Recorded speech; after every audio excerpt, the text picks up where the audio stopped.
ici dans l'enceinte des archives départementales, un lieu prestigieux lié au patrimoine cantalien.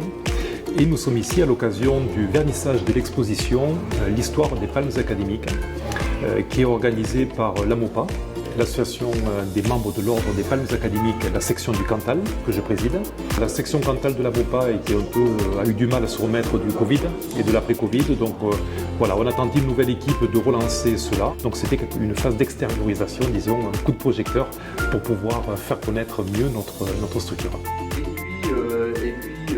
Alors cette exposition organisée par la section de l'AMOPA du Cantal est pleine de surprises. Elle nous présente une grande variété de décorations avec toute son histoire depuis sa création en 1808. De grandes surprises, d'abord ces décorations données à l'étranger, mais aussi on voit très bien l'évolution de l'objet décoration. D'abord une broderie qui se détache de plus en plus avec des adaptations, des interprétations assez drôles parfois.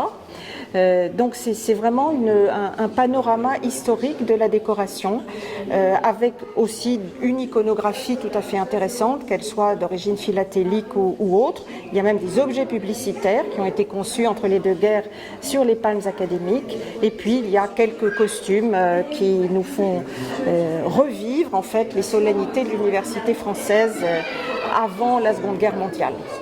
Et puis quelques toges universitaires. Forcément, on est assez fiers de l'habit d'académicien d'Araymond d'Or. On est assez fiers également des insignes Premier Empire, puisque ce sont des objets qui étaient brodés, qui sont assez fragiles, et donc on en trouve assez peu.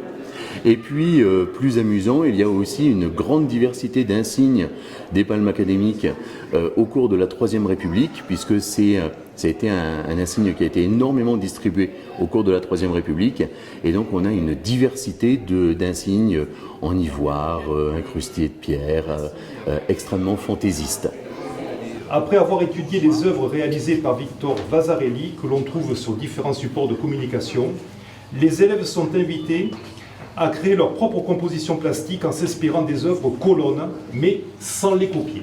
C'est également l'occasion ce soir de remettre les prix du concours de l'AMOPA destiné aux jeunes. Donc c'est un concours national lancé par l'AMOPA à l'échelle nationale dans différentes catégories. Nous avons la catégorie art et mathématiques et la catégorie lire et écrire.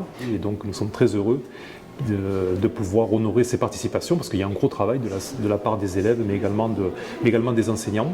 Et ensuite les numéros 1, les lauréats dans chaque catégorie iront concourir à l'échelle nationale à Paris pour défendre les couleurs du Cantal. Les palmes académiques sont une décoration reconnue largement dans le monde.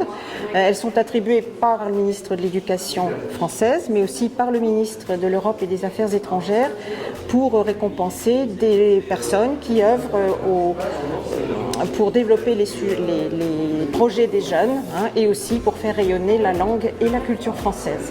Nos valeurs, elles sont exprimées dans notre devise, c'est servir et partager, servir la jeunesse, servir la culture et la langue française par des concours, par l'organisation de concours, par le soutien des projets de jeunes de la maternelle à l'université.